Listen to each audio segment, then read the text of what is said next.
What's up, everybody? This is Gary Owen. Get some. Oh, Floyd. How's it going, buddy? Floyd Mayweather. Thanks for coming out to the show and showing up on time. Thank you for bringing all to Grand Rapids. Fuck. God, ain't nobody in Grand Rapids right now. Fuck, the cops are just sitting there. Where the fuck everybody go? That's one thing about me, man. See, Floyd knows he can fight. You know? See, I'm in my 30s. I've never been in a fist fight in my life. Like, sometimes I think to myself, man, I might be a bad motherfucker and don't even know it. I tell guys all the time, fellas, you fuck with me, I don't know what's about to go down. It's gonna be a shock to both of us when that fight's over. Knuckle up, bitch. I don't know what's about to happen. I used to hate that shit in high school. It's like, Gary, beat his ass. Shut the fuck up. I don't know if I can. Let's get the principal. Let's get a mediator. Let's talk it out. Hey, what's up, everybody? This is Gary Owen with the Get Some podcast. You can listen to this on iTunes. At iTunes, just search Gary Owen, hashtag Get Some, or search United We Cast. Or you can watch it on YouTube, youtube.com/GaryOwenCom. Had an interesting week last week. I was in New York. I was at a comedy club called Levity Live in West Nyack. And I went on a morning show called The Breakfast Club. And it's probably, I think it's the number one hip hop morning show in the country. And I watch their interviews on YouTube a lot. They go in. They ask people the questions other people don't want to ask. And a lot of people call that trolling. And sometimes I just think, no, that's why they're the number one hip hop show. They ask things and say things other people don't. And they say it to your face outside of saying it behind your back. Because that's what a lot of people say. That's what kills me. You know, everybody be talking behind my back. But people do that because when you say it to people's face, they get mad. So of course you're going to talk behind people's back. Nobody wants to see you get mad. You don't know how you're going to react.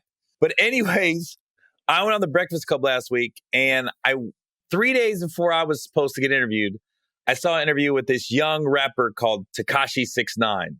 He's like, he has so many hip hop beefs with so many rappers.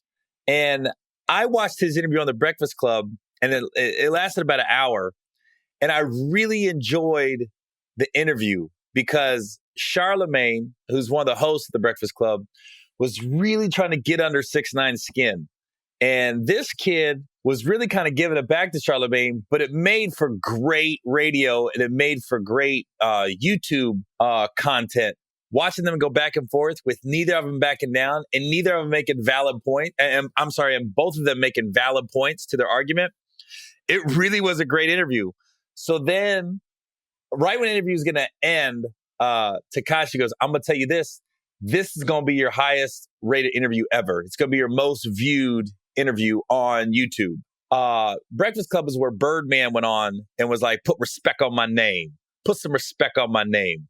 And what's crazy about when Birdman went on Breakfast Club and did that, I had just seen him the night before because we just did the BET upfronts and we had just announced my TV show. And Birdman was on there because he was on a hip hop producer show on BET. So I had just seen him the night before at the BET upfronts. And then the next morning he was going on the Breakfast Club. And that's when he walked in and went off on him because, like I said, they say things a lot of people think is hating and trolling, but really they're just saying what everybody's talking about. And a lot of people can take that the wrong way. Clearly, I think Birdman did. He's like, man, how dare you say anything bad about me is what he was saying. But that thing got like 14 million views. And Takashi, to his credit, his interview was on his way to probably getting more than 14 million views when it's all said and done. Birdman's got like a 2-year head start on him. So we'll see if he beats him or not. But when I saw the interview, I was like, man, as soon as he said this is going to be your highest rated interview, and I saw the banner going on between him and Charlemagne, I called my manager and I said, I got an idea when I go on the Breakfast Club. And she was like, what is it? I said, find me a makeup artist in New York and I want to get my face made up just like Takashi 6ix9ine because he's got all these facial tattoos. He's got 6ix9ine on his forehead. He's got Jigsaw from the Saw movies on his cheek. He's got 6ix9ine on his neck, got these spider webs coming out. So when I saw that, I was like, yo, find me a makeup artist. I'm going to go in dressed and looking like 6'9". I said, I'm going to act like him during the interview. And I didn't tell anybody. So on 2 days notice, we was able to find a makeup artist, and I had to be at the Breakfast Club at 9 a.m. I had to wake up at 5:30 in the morning. So this makeup lady who got to my hotel at 6, it took her little over 2 hours to get all this makeup done. And this wig I had on, it was ridiculous. We're going to, on the YouTube page, we're going to show pictures of me. And I just went in as Takashi 6'9", and we did the whole interview like I was him. And I tell you this, I even said, this is going to be your highest rated interview. I did everything Takashi said. And for me, it's the most views I got on Breakfast Club. This is my 4th time on their show. Every time I've been on their show, I've always got about 500, almost 600,000 views on my interviews. This one's going to break 1 million easy. Just because I wasn't trolling them. I was just kind of, I call it a parody. I was making a parody of the interview, but I was still getting my own information out there as I was doing the interview and the parody. So it ended up coming out really well. I was happy with it. And it sounds weird even me talking about it on my podcast saying, yeah, the interview came out really well, because you see the interview, I'm all over the place. Because Takashi kept saying, yeah, man, I let my nuts hang. Yeah, blood. Yeah, boom, right? Check it, boom. He kept saying, check it, boom. Yeah, blood. And so I just kept saying that with him also, as him. But I was also able to get some points across too. You know, like they asked me about, did I ever have a Netflix special? And they said, you don't have a Netflix special because it's been said because your audience is black and Netflix doesn't value the black audience. And I said, well, there's probably some validity to that, because I talked about, I did a Comedy Central showcase a couple years ago. And during the showcase, I thought it went well. I meet with the Comedy Central exec afterwards, and he said, you know, he called my manager later, and I called my manager saying, I think we got it. And he called my manager saying, yo, we like Gary. Gary's funny for his audience. We don't know if he's right for our audience. And Gary really connects with his audience. So I didn't get a Comedy Central special. I haven't got a special on anything except Showtime. And every time I did a Showtime special, I did it myself. And I was able to talk about that in the Takashi voice on the Breakfast Club interview.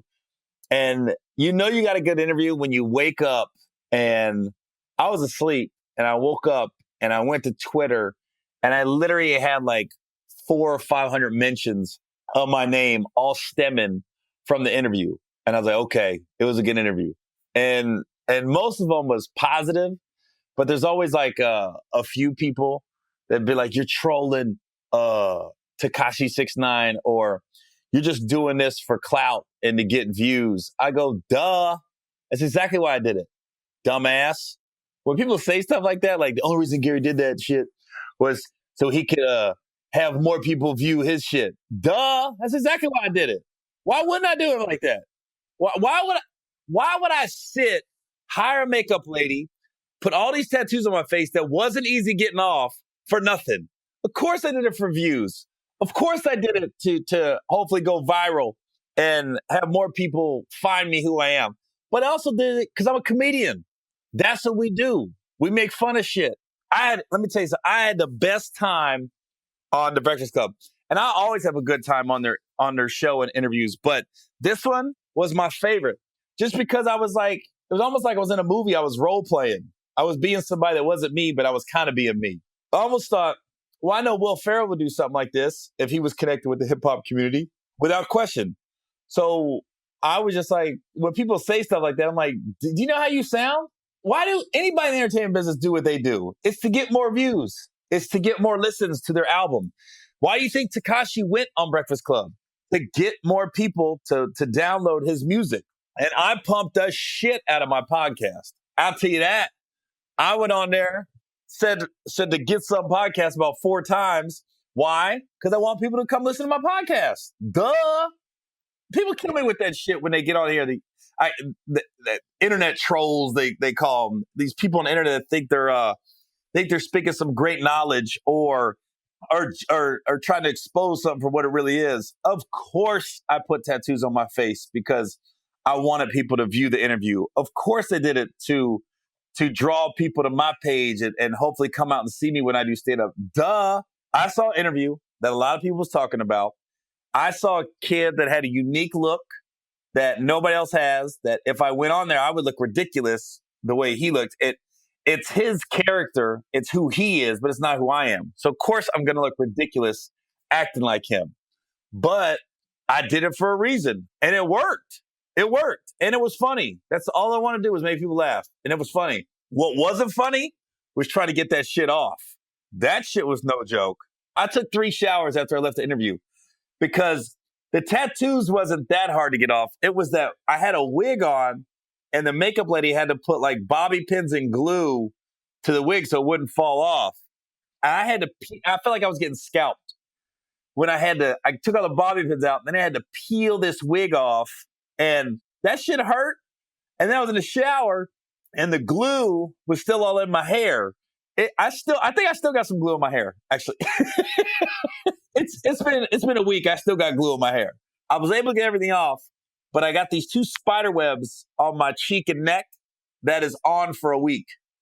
Because all my other tattoos, the lady drew them on, but the spider webs was like the stick-ons. And she goes, "You're going to have these for a week." So I had a couple meetings in New York. I had to go to these meetings with this big spider web tattoo on my neck. And I had shows. And it was funny because one guy even said, "Man, those things real?" Those guys, "Yeah, they real." And there's like people that was like, "Dang, Gary, about that life. Like, he gangsta." I go, "Yeah, they just put makeup on when I do movies and stuff." I had people really believing I got spider webs on my cheeks. I'm not that gangster, man. I got one tattoo on my back. It's small, and that shit hurt. And I said, I ain't ever getting another tattoo. I don't know how people get tattoos all over their body. I got one. I thought I was going to die during the interview. That that shit hurt so bad. Oh, but anyways, when I did the Breakfast Club interview, they did ask some valid stuff. We talked about my BET show getting canceled, which still hurts to this day. Not gonna lie. We talked about me not having a Netflix special, but I said, you can always do your own specials. And then I went in on a couple comics. It was kind of funny. Like, it was like comic beef. I thought, I'm vegan, I don't have beef. And then, and then we talked about when I did the Monique video and I had Black Twitter come at me. So it was just, if you didn't see the interview, it's on YouTube. Just search Gary Owen Breakfast Club. It's a great interview. It's just funny, man. But I love how people try to it's almost like when I did the Monique interview and somebody put newsflash, ... you ain't black.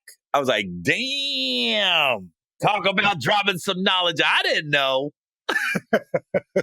So anyways, enough about that interview. That was great. That was fun. I was in New York.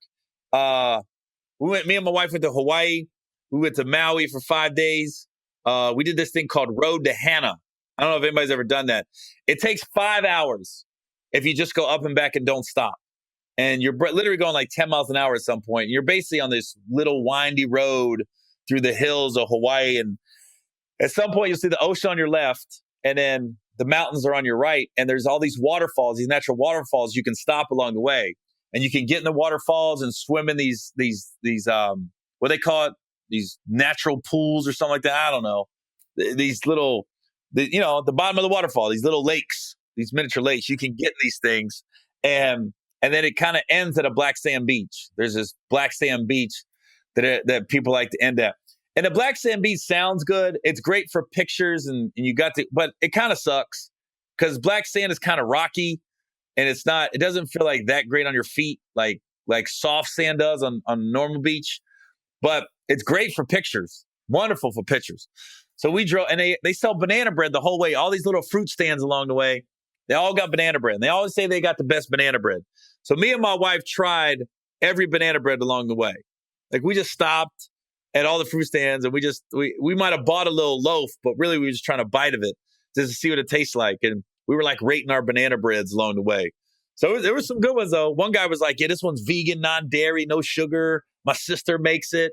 So I like that because it made me feel like I was eating healthy. But when I tell you I killed some banana bread, I ate more banana bread than I ever did in my life. And just when I thought I was sick of it, I had packed like a little loaf. All the loaves are really small. They're not like a big loaf of bread, like a small loaf. I packed one in my bag, And we had a 5-hour layover on the way home. And I was starving. And all of a sudden I looked at my bag and there was that banana bread. And I opened my bag and it looked like Pulp Fiction when they opened up the suitcase and that glow came up and you didn't know what was in that suitcase. I bet you it was banana bread. Because that's how I looked at my bag. I looked at my wife like, oh shit, I got banana bread in my bag. Because it was like, we're at the airport and I'm trying to eat better, but there's not a lot of options for good breakfast at the airports because I don't eat pork. So I'm so limited as far as what I could eat. But that banana bread got me through that 5-hour layover, and I killed that whole loaf over the course of 5 hours. It was so good. A little coffee, a little tea. Oh my God, fuck me running. That was good. That was some good banana bread. But so we've done every island but Hawaii. We've done Oahu, we've done Kauai, we've done Kona, we've done Maui. Only island we haven't been to, so we're going to go there next year because we try to hit a different island. And we always try to say what's our favorite and what's our least favorite. We don't really have a favorite. We have our least favorite is Oahu, where Honolulu's at. That's just a big city. It's almost too busy. I think when you go to Hawaii, you want to get away from everything. You want to lay low and relax. You don't want to hear cars honking. You don't want to hear none of that. You just want to be silent and birds chirping. So we've enjoyed Kona, Kauai, and Maui. We've taken different things from different islands that we like better than other things, but we like them all. But the one that we like the least is Oahu, just because it's so busy.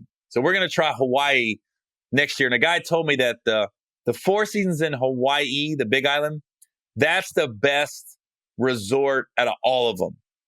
And it goes on any island. This guy was so animate. So I looked it up and it was about $1,400 a night. So yeah, that's on my wife. I go, we got to go to Four Seasons next year. And I was like, oh shit, looks like I got to get a movie.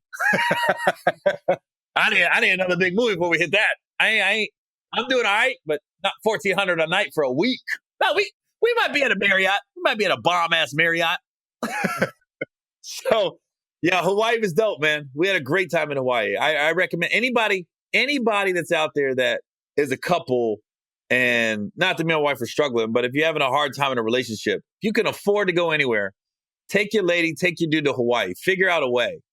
Because it's something about that ocean water and, I don't know, something about the beaches and just the vibe that just makes you feel like life's okay. Like we had this bartender that we went and we weren't even drinking. We just sat at his bar to eat and got to talking to him over the course of a couple of days. He's from Long Beach, said he came to Hawaii 16 years ago and never left. He just said, why am I going back to LA? And he said he's a bartender. He was happy as shit. And it was funny because he said, we go, don't you get bored? Is it a little slow? He goes, nah, I'm good. He goes, look at that. And me and my wife looked over his shoulder. It was the most beautiful sunset I ever seen in my life. And I took a picture of it and put it on my Instagram page. I'll post a picture on this podcast. It was literally the most beautiful sunset I've ever seen. And I took a picture of it. There's no filter. There's nothing. I literally took that from the restaurant bar I was sitting at. And I looked over and just snapped the picture real quick and came out perfect. The way the palm trees was reflected off the pool and the sun, the way it was dropping. I mean, it was literally out of a postcard. It was perfect. And when he said that, I go, oh, okay, now I know why you're in Hawaii. Got it. The only thing, if you're going to move, and I told him, I said, everybody talks about the cost of living, but as I'm talking to the bartender, we was like, yeah, but you ain't got to buy winter coats. You ain't got to buy nothing. All you need is some shorts and t-shirts. And most of the jobs doesn't require you to wear a suit. So you kind of save on the cost of going through a winter if you live in Hawaii. And in that aspect, you save a little money. But, he was like, no, the only thing that's really expensive is milk because a gallon of milk might be $10. If you can go dairy free, yeah, the cost of your food and beverages, it goes down tremendously in Hawaii. And I don't drink milk. So I'm like, oh, I'm good. So I can probably live here. The big thing in the news, and I don't want to get too deep, was the young guy out of Sacramento, the Stephon Clark, got shot and killed 20 times by the cops. The story I heard, and I've heard a lot of different stories with this case, is he was breaking car windows, and then he was actually trying to break a sliding glass door, and the cops got a report of a guy breaking car windows in a neighborhood, and they described it as Stephon Clark who was doing it, and then he took off from the cops, and they chased him into his grandmother's yard. And it's funny because I watch Fox News, and then I also watch CNN. I think CNN is kind of even keel. some news outlets like Fox News is very one way, and then other news outlets are very the other way. So it's hard to find out what the truth is. And I don't know what the truth. We'll ever find out the truth about this Stephon Clark case. And the problem with when you're unarmed and you're a black male is anytime an unarmed black male gets killed by the cops, they lump it into everybody else's case. They lump it into Eric Garner and Mike Brown and Trayvon Martin, where it's hard to separate all the cases and figure out, was the cops in the right on this one or were they in the wrong? It's hard to like give an opinion without people getting upset with your opinion, because when you hear black people talk that are angry, and rightly so, and not just black people, like people in general, they say, how are you able to take a kid that's just shut up a school and take him alive? How are you able to take Dylan Roof, the kid that shot up the Charleston church, and you're able to take him alive? But this black kid that didn't have a gun even when he was committing crimes, how are you not able to take him alive? When a cop yells gun, gun, gun, like they did when the body cams was out, was the cop really scared? Did he really fear for his life like that? And when it just tears your heart out when you see Stephon Clark's grandmother get on TV and, just cries. She lost her grandson. How could she not be? And then when she says, why couldn't they just shoot him in the leg or shoot him in the arm? What a lot of people don't know is, and me being an ex-cop, I have an insight that a lot of people don't. When you pull your gun out and you never pull your gun out, you never shoot to hurt. You shoot to kill. And you're taught that at the police academy. But at time, there's called an escalation of force. And what that is when you pull your gun out, that's the last ditch effort. That means you've bypassed taser, you've bypassed pepper spray, you've bypassed, I don't even know if they got billy clubs anymore. They got the AST, those things that come out, the steel things. You bypass all that because you're like, I'm fearing for my life. So when you got news outlets saying unarmed black male gets shot in his grandmother's backyard by the cops, it's a very one-sided headline. Because when I first saw it, I'm seeing it as, man, the cops went in this kid's grandmother's yard and killed him? That's what they make it sound like. You got to get the whole story. The cops were chasing him because he was allegedly breaking into cars and breaking windows, and they chased him they didn't know that was his grandmother's yard. And the one cop yelled, gun, gun, gun, and then everybody unloaded. So really what it is you have a cop that overreacted. The first cop that yelled gun, gun, gun, he's the one that escalated the entire incident for the other cops to shoot. Because I'm telling you, and anybody will tell you this with common sense, if you have a gun and you hear gun, gun, gun, and then one cop shoots, the other cops are going to follow suit because they're going to be like, oh shit. Because when a gun goes off, you don't know who shot it. So when whoever that's what they got to figure out. Who fired the first shot? What cop fired the first shot? How do you mistake a cell phone for a gun? That's one thing. Because if somebody did have a gun and the cop gets killed, then what do we have? So it's so like, it hasn't been released what color cops are. I know my wife is always saying, when she heard this, she's like, it's almost like you hope the cops aren't white because you don't want to make it a black-white thing. It's almost a police brutality versus black male thing.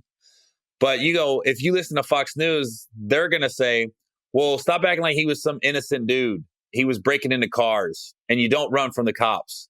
But then on the other side, you got people saying, well, black males, they're scared of the cops. So of course he's going to run when the cops come. So it's like there's no winners in this. There's a breakdown in communication. There's a breakdown in community policing. I always say when you're a new cop and you get hired in a neighborhood, I would make it a point to go to everyone in the neighborhood and be like, look, I'm going to be patrolling this neighborhood from here on out. And you get to know people that way. And you get to know people in a way where you're not seeing them at their worst. Because that's the issue. When you got cops that patrol neighborhoods that don't live in these neighborhoods, whether it's a lower income neighborhood, a middle class neighborhood, or whatever kind of neighborhood, if you don't know the people in that neighborhood, then most of the time you're only interacting with people when they're at their worst. You don't ever get a chance to get to know people.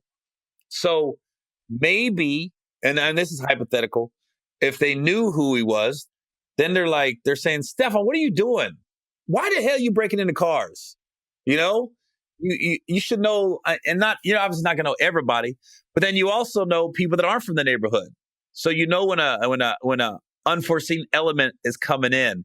I was in Columbus, Ohio a couple weeks ago, and there's a cop, and his name's Tommy Norman, and he really should go around the country and speak to other police departments, because he's a white cop. He definitely patrols a lower income neighborhood in Little Rock. But man, that neighborhood loves that cop because he gets out, he meets with the kids, he talks to them, he talks to the elders, the old people. And when he comes through, he waves. The kids run up to his car. Hey, Officer Norman, Officer Norman. That's how it should be. Now, you think if that's Officer Norman and this happens in Little Rock and this guy, Stephon Clark, is breaking car windows and Officer Norman starts chasing him, he's going to be yelling, hey, Stephon, I know it's you. Stop. Because he's going to know who he is. And like I said, there's no like magic wand that is going to save everybody, because there are bad people out there and crimes are going to be committed. But when you hear things like this, you realize somehow we got to change the mentality and it's tough, man. I try to look out from both sides of you on everything, because what if the cop that yelled gun, gun, gun, what if he really thought it was a gun? What if he really did fear for his life? And now he's like, oh shit. You know what I mean? Can you imagine if you're the cop and you are a good person and you've done everything right in your life, and this one moment you really thought this kid had a gun. You really thought he was pointing a gun at you, and you got to live with that guilt now. That's almost worse than anything. We can put that cop in jail for the rest of his life and everything. But if he really is like that, the guilt that he's going to live with is awful, because I always say you got to make it to 25 before you figure shit out. It's funny. Like some of the shit I did when I was 19 and 20, I was an idiot. I drove drunk one night to the point where I was so fucked up, I had no business being on the road. And I went to a night. I was 19 or 20. I was stationed in Washington, D.C. And I was so drunk, and I got back to the barracks safely. And then the guy I was hanging out with that night, he's like, dude, I got to get back to my ship. His ship was in Annapolis, Maryland. And it was like 35 minutes from where I was stationed. So I get in my car and I drive. He's asleep. I drive him to Annapolis. And at this point, it's like 5 a.m. He had to be back at like 6. And I went and stopped at a 7-Eleven and got some Gatorade, thinking that would help. And I'm driving back to the barracks. And I'm sobering up right now, but I'm tired. I'm not lying. It was a 4-lane highway. I fell asleep on the highway. I was in the fast lane. When I woke up, I was in the slow lane. I swerved 3 lanes and then woke up like, oh shit. And then I was wide awake the rest of the trip. But I literally fell asleep at the wheel in the middle of the highway where I could have killed anybody. And if another car I would have hit, or if I would have crossed over into the other side of the highway and got a head-on collision, I'm not here anymore. And what's my legacy at that point? My legacy is I died because I drank and then I drove. I killed myself and probably killed somebody else because I was drinking and driving. And that's my legacy. No matter what I did the other 19, 20 years of my life, that's the legacy that I left if I wouldn't have woke up in that lane like that. So now you got this kid, Stephon Clark, who 21 years old, he's got a couple kids, and it's like he didn't get a chance to figure out what his life's going to be. And it's a tragedy all the way around. It's just a tragedy. And I don't try to lump every case together, but what I hate is how the media is instead of trying to bring everybody together and figure out how we can fix this, what the media tries to do is immediately one half tries to make Stephon Clark a criminal, and the other half tries to make the cops just in the wrong automatically. And instead of just letting us step back and let's just figure out what's really going on, what really happened that night. And what if the cop did fear for his life and he's a good person? And what if Stephon Clark's grandma's willing to sit down with him and talk to him and hopefully forgive him, and he can apologize and try to figure this out without just all this hate. It's just hate everywhere. Now you got, it's just, I don't like seeing it. I don't like seeing it because me being an ex-cop, I know good cops and I know bad cops. And before I try to rush for judgment, whenever these cases come around, I always try to look at the whole case first before. I don't have any judgment in this right now. I don't have any stake in the game. I'm not saying who's right and who's wrong. I just think there was an incredible overreaction, and I don't know who the cops are. I don't know what they're about. Like when I saw the Eric Gardner case or the Alton Sterling, those cops were wrong and we got it on tape. Like when that guy got choked out in New York for, selling loose leaf cigarettes. Come on, man. That dude jumped on his back to try to prove something. That dude choked him out to try to prove something, to make himself feel better. That was a complete overreaction. That guy was not aggressive. That guy did not come at the cops in any kind of threatening manner. And you choked him out for what? To make yourself feel good? To get a high five? That case was cut and dry to me. I know cops like that. I know cops that just get off on being the big man and taking people down. And that dude was, I choked him out. I know he was telling people at the bar, I choked that dude out until it came back. The dude died. And the guy in Louisiana that was standing out front selling the CDs that the cops shot. And my issue with that, it goes back to how are you cops on patrol? And the store owner said that guy's been selling DVDs and CDs out in front of his store for years. And you don't know who he is? How do you not know who he is? You've never stopped to say hello. You've never stopped to for no reason. So the only time you saw that dude was to confront him about that. When the store owner said it was okay, like he went in and asked, that one broke my heart, because when that guy's son went up there and started crying and said, I miss my daddy, and I said, oh my God, that one broke my heart. And there was no reason for it. The cops just completely overreacted. And again, the cop said, reaching for his gun. I go, dude, the dude was discombobulated. You took him to the ground. You weren't answering any of his questions. And it went from 0 to 100 for no reason. That was not, you weren't chasing him. He wasn't running from you. He was talking to you. That was a complete, those two cases to me, cut and dry. That was the cop's fault, no doubt. Now, Trayvon Martin, what we found out over the course of years is, George Zimmerman is an asshole. George Zimmerman is a guy that probably got picked on his whole life, wanted to be a cop, but couldn't become a cop. And so he's going to be this vigilante, watching too many Dirty Harry movies. And you're following a kid that's minding his own business, ain't bothering nobody. Then Trayvon Martin's like, yo, man, why you following me? And I'm sure words were exchanged and they get into a fight and Trayvon Martin is getting the best of him and you pull out a gun and shoot him. You never told Trayvon you got a gun. That's a game changer right there. And he's thinking, we better get in a fist fight. You got a gun. You got the trump card. You got the ace.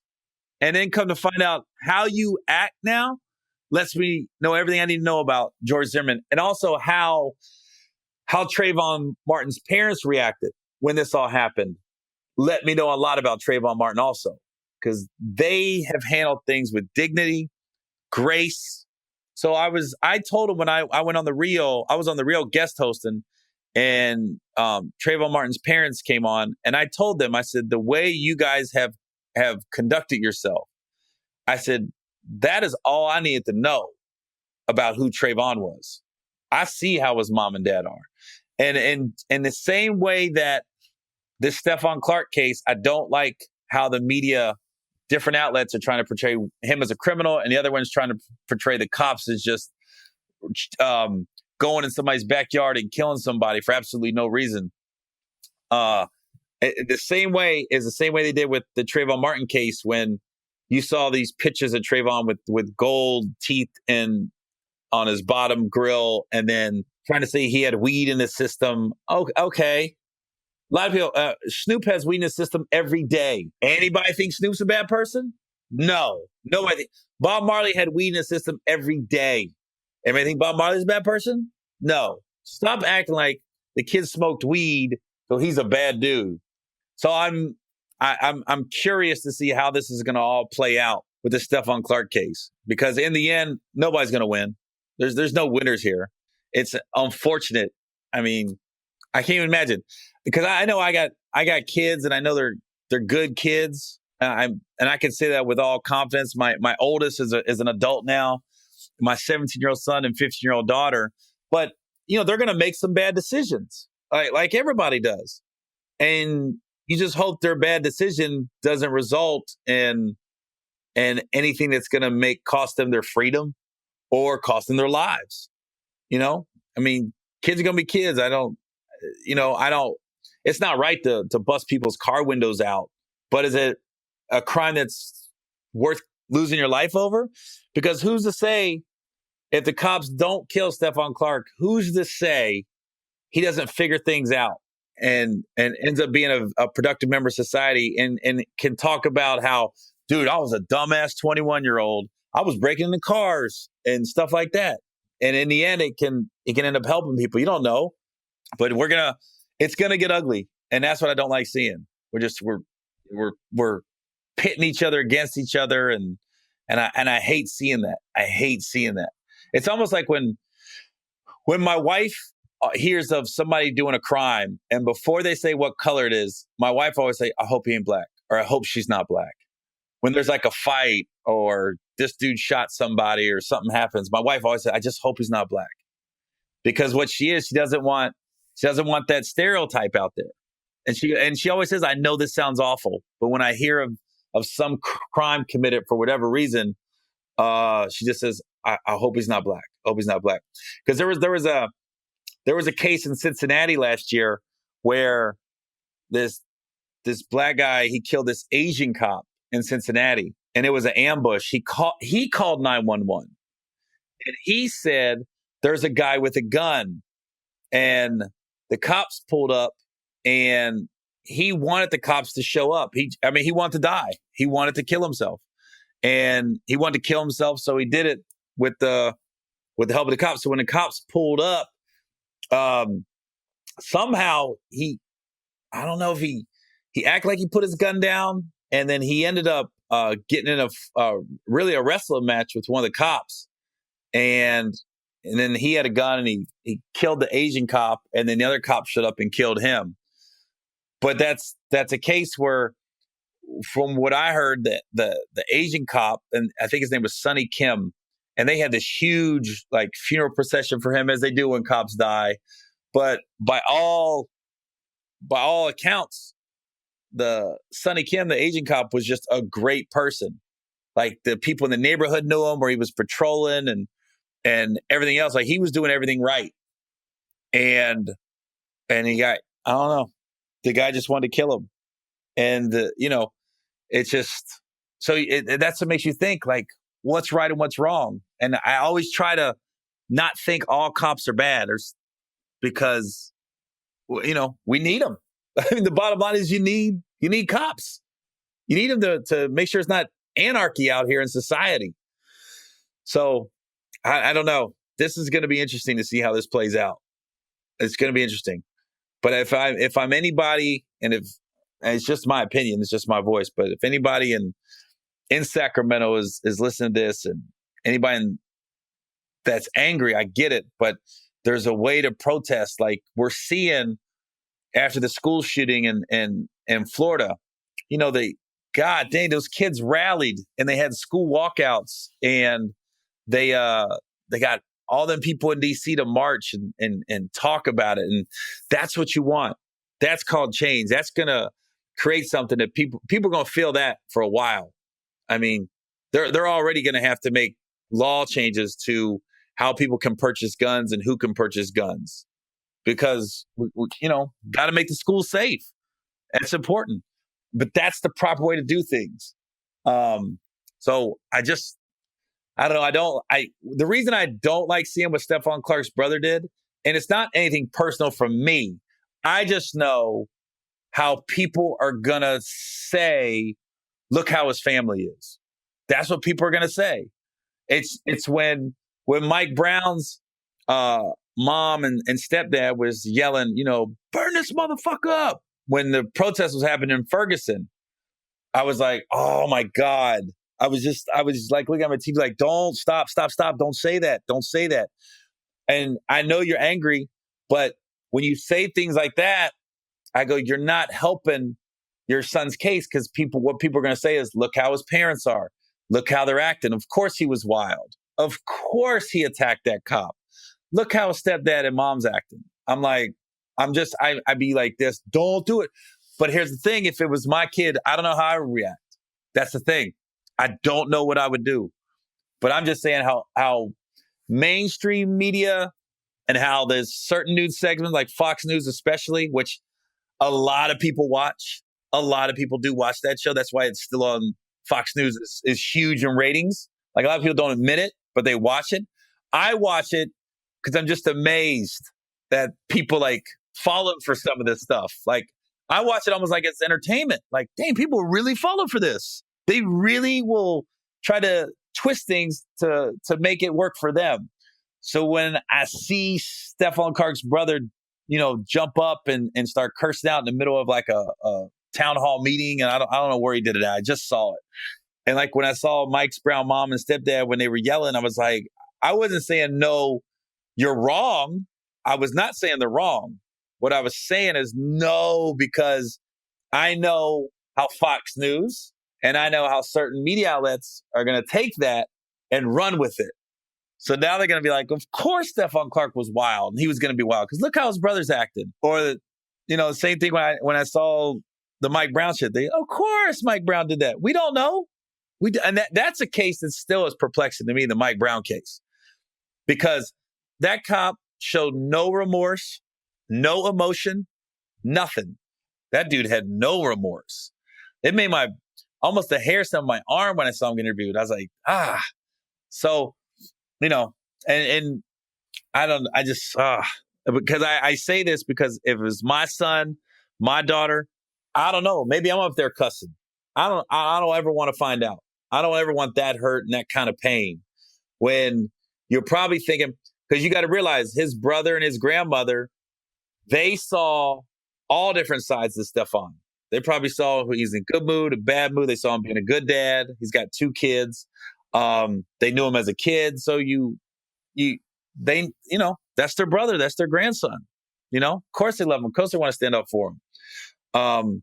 But I just don't want public opinion to sway by an emotional reaction. And like I said, I don't know how I react though. I might be doing the same thing. If that was my kid, I might have been saying burn this city down. If it was my son, who's not to say I'm not up at City Hall cussing and raising hell? I don't know. I don't ever want to find out. So I always try to and it's easy for me to say because I'm over here in my hotel on a laptop talking about it. This shit I don't have the emotions running through me like other people have. So I don't want anybody to have any more ammunition or any more. I don't want people just to be like, of course Stephon was a wild dude. Look how his brother's acting. I just don't want that to happen. That's all. I want to just know the facts and try to figure this out. That's all. Anyways, I don't want to end on that note. The NFL draft is 3 weeks away. The Bengals done a lot of They got it. We got to let. I like to say we didn't do anything, but the Bengals got a left tackle. They got Corey Glenn from Buffalo. I don't know what's going on with Buffalo and Cincinnati. They must be sleeping together because they are just switching teams. They got a linebacker, Preston Brown, who's born and bred in Cincinnati. He's a hometown guy. Said his dream was always to play for the Bengals. So he's going to come in here balling out. But the Rams made they made some moves. Boy, they already had a great offense. Now they got some defensive. Oh, it just goes to show, like, I love my Bengals. And I remember when we sucked and everybody's like, got to get rid of Marvin Lewis. I'm like, yeah, but we did suck for a while. Like for 10 years, we were the laughing stock of the league, and Marvin got us back to respectability. But then when you see like Philly, you see like LA, they get these, LA got that young coach and guys want to come play for them and change the entire culture. And they got a defensive coordinator, Phillips, that always has good Ds. Guys want to come play for him. It's like, TJ Houshmandzadeh said it best. He goes, a head coach is a head coach, but you're only as good as your coordinators. Your coordinators really are the guys behind the scenes that are dictating everything. As far as like how look at Atlanta. They had Shanahan. The offense was prolific. They was coming down, beating everybody. And then he goes to San Francisco. They bring in Sarkisian, and it was clear Atlanta, it was coaching. They had the same talent on a team. So it was clearly the offensive play call and the offensive coaching that made them dip a little bit this season. And then look at San Francisco. Shanahan came in, and of course, they didn't have a lot of talent on the team like that. But all of a sudden, he started to put it together. They got the quarterback he wanted. That San Francisco played hard every game, and you could tell it was coming. And San Francisco ends strong. Now that's a place people want to go. Is San Francisco. I'm like, dude, you get a coach people want to play for, people want to go there. We'll see what happens this year with the Bengals. I don't know, man. I'm drinking the Kool-Aid. Whoever they pick at 21 in a couple weeks, I'm like, that's the dude. Underrated. Get ready. I knew he was good. I'm lying. I don't know. So anyways, I'm sure I'm going to get some slack from this podcast, but I just try to give I honestly, when I talk about things like that I know is a powder keg, it's people are emotional about it. I just try to give a point of view from both sides. I don't try to say who's right and who's wrong right off the jump. I try to give people a perspective from both sides of the coin. And that's just how I look at things. I just try to be like, what if that cop was a good person and has done everything right in his life and really feared for his life? He really thought that cell phone was a gun. Just what if? Made a terrible mistake, terrible lack of judgment. And I hope that cop isn't just a guy that was just, one of those guys that got picked on in high school and I'm going to be a cop now and get everybody back. That's what I don't want. In the same aspect, I don't want people to look at Stephon Clark and say, oh, why was you running from the cops and why was you breaking into cars and you're just a thug and a dumbass and your life wasn't going to mean anything. We don't know that. I don't want people to think that either. Maybe when, it just sucks because his life was snuffed out and he was so young because, hopefully he would have figured things out and been okay and been a productive member of society and been a good dad and got to see his daughters graduate and grow up and be, go to their wedding. I don't know. It's just sad all the way around. All right. Anyways, this is Gary Owen with another episode of the Get Some podcast. I'll see y'all next week.